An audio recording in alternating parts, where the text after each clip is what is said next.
দেশপ্রেমিক একজন নেতার দূরদর্শী সিদ্ধান্ত একটি রাষ্ট্রের চেহারা বদলে দিতে পারে। সাম্প্রতিক সময়ে এর অন্যতম বড় উদাহরণ তুরস্কের প্রেসিডেন্ট এরদোগানের নেওয়ার সিদ্ধান্তগুলো। তার নেতৃত্বে গৃহীত নীতির ফলে তুরস্কের প্রতিরক্ষা শিল্পে এক বৈপ্লবিক পরিবর্তন এসেছে।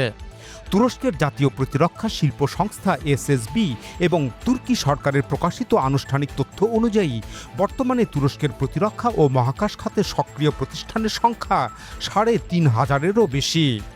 অথচ ২০০৩ সালে এরদোগান ক্ষমতায় আসার আগে ২০০২ সালে এই সংখ্যা ছিল মাত্র ৫৬টি। ২০০৪ সালে এরদোগান সরকার বিদেশ থেকে সরাসরি অস্ত্র কেনার নীতি থেকে সরে এসে দেশীয়ভাবে অস্ত্র উৎপাদনের ঐতিহাসিক সিদ্ধান্ত গ্রহণ করে।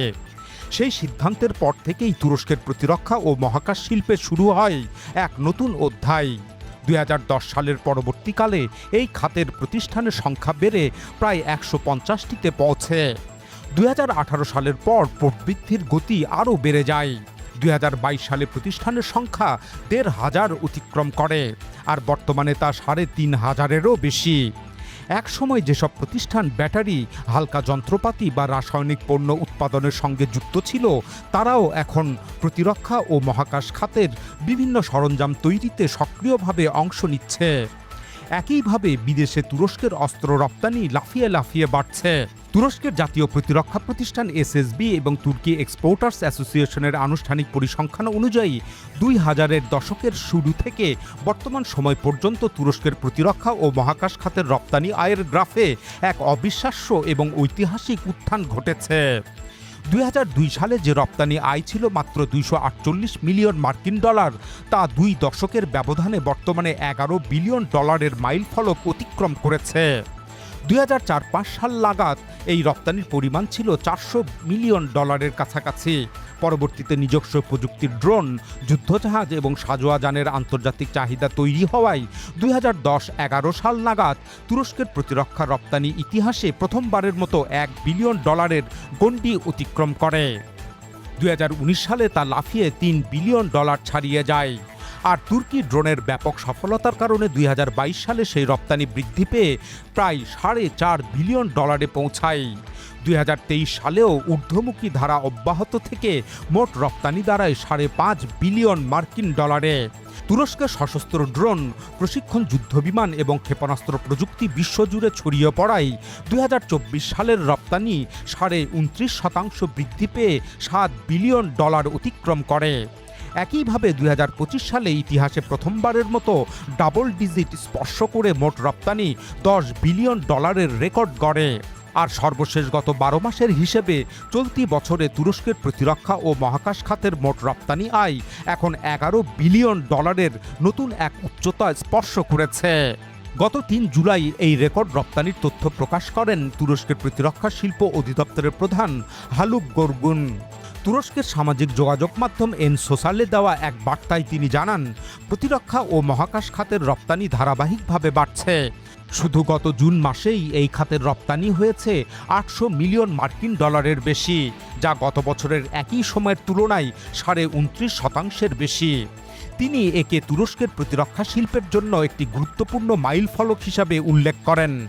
হালুক গরগুন আরও বলেন, তুরস্কের প্রতিরক্ষা শিল্প এখন শুধু দেশীয় চাহিদা পূরণ করছে না, এটি বিশ্বের বিভিন্ন দেশের দীর্ঘমেয়াদী সহযোগিতার নতুন ভিত্তিও গড়ে তুলছে। আমাদের অনেক প্রতিরক্ষা ব্যবস্থা ইতিমধ্যেই যুদ্ধক্ষেত্রে নিজেদের কার্যকারিতা প্রমাণ করেছে। একই সঙ্গে প্রতি বছর আমাদের প্রতিরক্ষা শিল্পের সক্ষমতা আরও বাড়ছে।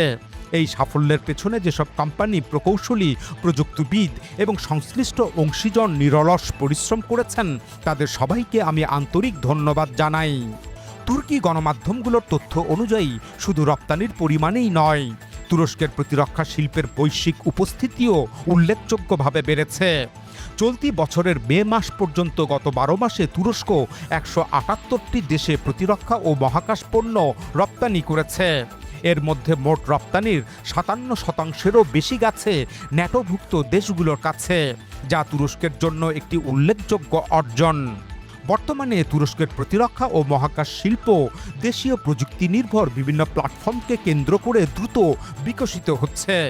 এর মধ্যে রয়েছে ড্রোন, প্রশিক্ষণ যুদ্ধবিমান, electronic warfare system, attack helicopter, যুদ্ধজাহাজ সহ অন্যান্য নৌ প্ল্যাটফর্ম, সাজোয়া যান, ব্যাটেল ট্যাঙ্ক, কামান, আকাশ প্রতিরক্ষা ব্যবস্থা, গোলাবারুদ এবং মহাকাশ প্রকল্পের বিভিন্ন প্রযুক্তি ও সরঞ্জাম।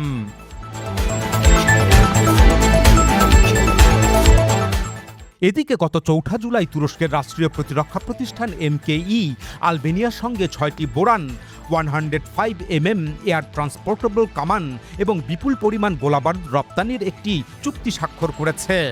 তুরস্কে অনুষ্ঠিত ন্যাটোর শীর্ষ সম্মেলনের আগেই এই চুক্তি সম্পন্ন হয়।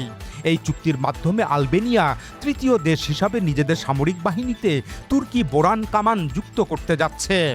এর আগে ইউরোপের দেশ উত্তর ম্যাসিডোনিয়া এই কামান সংগ্রহ করেছিল। উল্লেখ্য, ২০২৪ সালে বাংলাদেশের কাছে বোরান কামান রপ্তানির মাধ্যমে তুরস্কের ইতিহাসে প্রথমবারের মতো বিদেশে কামান রপ্তানির সূচনা হয়। অর্থাৎ বাংলাদেশি তুর্কি বোরান কামানের প্রথম আন্তর্জাতিক ক্রেতা। এরপর ২০২৫ সালে উত্তর ম্যাসিডোনিয়া ইউরোপের প্রথম দেশ হিসাবে বোরান সংগ্রহ করে। আর এখন সেই তালিকায় যুক্ত হলো আলবেনিয়া।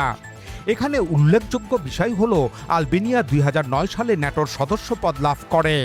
বর্তমানে ৩২ সদস্যের ন্যাটো জোটে তুরস্কের পর আলবেনিয়াই দ্বিতীয় মুসলিম দেশ।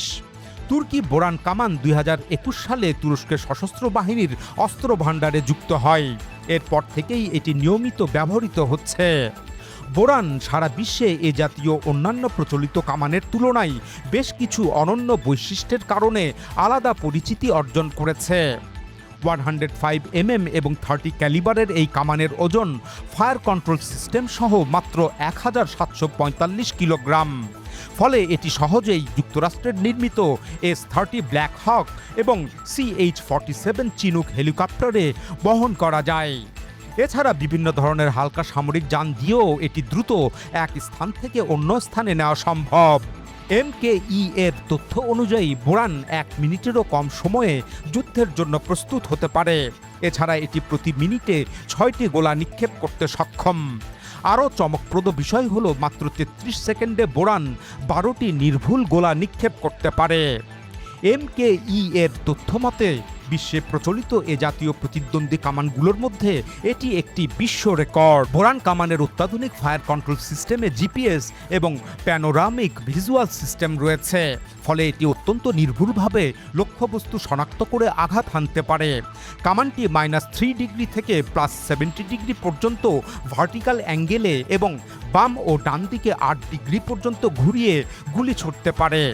এছাড়া -32 ডিগ্রি থেকে +44 ডিগ্রি সেলসিয়াস তাপমাত্রার মধ্যেও এটি টানা 8 ঘন্টা কার্যকরভাবে পরিচালনা করা যায়। মাত্র 5 জন সদস্যের একটি দল এই কামান পরিচালনা করতে পারে। এটি প্রচলিত অবস্থান নির্ধারণ পদ্ধতির উপর পুরোপুরি নির্ভর না করেও খুব দ্রুত মোতায়েন করা সম্ভব। আর সাধারণ গোলাবারুদ ব্যবহার করলে বোরান কামান প্রায় 17 কিলোমিটার দূরের লক্ষ্যবস্তুতে নির্ভুলভাবে আঘাত হানতে সক্ষম।